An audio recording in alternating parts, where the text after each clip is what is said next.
Hello everyone, welcome to our channel Hemashvi's kitchen.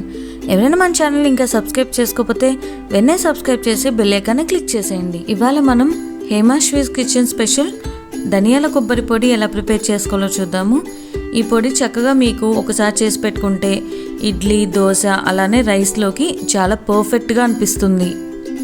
ఇక మన recipe process start చేసేద్దాం. ముందైతే మన రెసిపీకి కావాల్సిన ఇంగ్రీడియంట్స్ అన్నీ ఒకసారి చూసేద్దాం.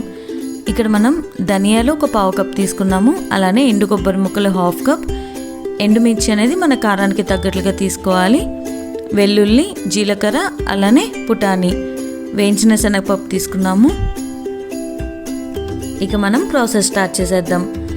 ఇలా ఒక ప్యాన్ని హీట్ చేసుకొని అందులోకి మనం తీసుకున్న ధనియాల్ని డ్రై ఫ్రై చేసుకోవాలి.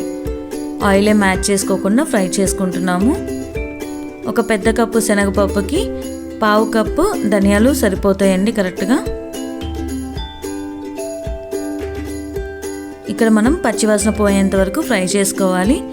ఓవర్ రోస్ట్ చేసుకుంటే టేస్ట్ మొత్తం మారిపోతుంది కాబట్టి పచ్చివాసన పోయేంత వరకు ఫ్రై చేసుకుంటే సరిపోతుంది. ధనియాలు ఫ్రై చేసుకున్న తర్వాత ఇందులోకి మనం ఎండుమిర్చిని యాడ్ చేసుకుంటున్నాము. మీ స్పైసీనెస్కి తగ్గట్లుగా యాడ్ చేసుకోవచ్చు. ఇక నేను ఒక 15-20 ఎండుమిర్చి దాకా యాడ్ చేశాను. ఈ ఎండుమిర్చి కొంచెం స్పైసీనెస్ తక్కువ ఉన్నాయి కాబట్టి ఎక్కువ తీసుకున్నాను. మీరు స్పైసీనెస్కి తగ్గట్లుగా యాడ్ చేసుకోవచ్చు. అలానే ఎండుమిర్చి కూడా ఫ్రై అయిన తర్వాత ఇందులోకి మనం ఇప్పుడు ఒక 1 టేబుల్ స్పూన్ వరకు జీలకర్ర యాడ్ చేసుకుంటున్నాము. జీలకర్ర యాడ్ చేసిన తర్వాత ఒక 1 మినిట్ వరకు అలా ఫ్రై చేసుకొని స్టవ్ ఆఫ్ చేసేసుకోవాలి. ఇవన్నీ కూడా చల్లారనివ్వాలి. చల్లారిన తర్వాత మనం గ్రైండ్ చేసుకుందాం. ధనియాలు అలానే ఎండుమిర్చి చక్కగా చల్లారిపోయినాయి. ఇప్పుడు వాటిని మిక్సింగ్ జార్లోకి యాడ్ చేసుకుందాము. ఈ పొడి ఒకసారి ప్రిపేర్ చేసి పెట్టుకుంటే చాలా వాటిలోకి మనం యూస్ చేసుకోవచ్చు. ఇందాక మనం చెప్పుకున్నట్లు ఇడ్లీ, దోశ అలానే రైస్లోకి వీటితో పాటు మనం ఫ్రైస్ చేసుకున్నప్పుడు కూడా ఈ పొడి యాడ్ చేసుకుంటే చాలా టేస్ట్ ఎన్హాన్స్ అవుతుంది.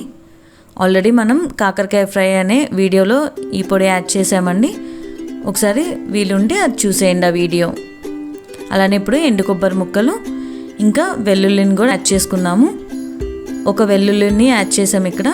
ఇప్పుడు గ్రైండ్ చేసుకోవాలి.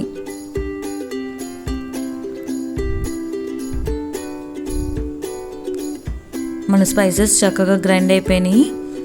ఇప్పుడు ఇందులోకి మనం పుటాని కూడా యాడ్ చేసుకొని మళ్ళీ ఒకసారి గ్రైండ్ చేసుకోవాలి.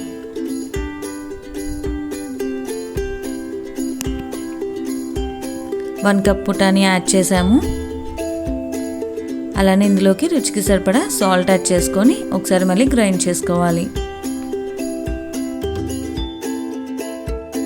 ఇదిగోండి ఇలాగా పొడిలాగా మధ్య మధ్యలో మిక్స్ చేసుకుంటూ చక్కగా ఫైన్గా పౌడర్ లాగా గ్రైండ్ చేసుకోవాలి. ఇక మన ధనియాల కొబ్బరి పొడి రెడీ అయిపోయింది. అంతే, చాలా సింపుల్గా మన హేమాశ్వీస్ కిచెన్ ధనియాల కొబ్బరి పొడి రెడీ అయిపోయింది. ఒకసారి చేసి పెట్టుకుంటే చాలా వాటిలోకి యూజ్ చేసుకోవచ్చు. తప్పకుండా ట్రై చేయండి. వీడియో నచ్చితే లైక్ చేయడం మర్చిపోకండి. అలానే ఫ్రెండ్స్ అండ్ ఫ్యామిలీకి షేర్ చేసేయండి. కొత్త వాళ్ళైతే సబ్స్క్రైబ్ చేసి బెల్ ఐకాన్ని క్లిక్ చేసేయండి.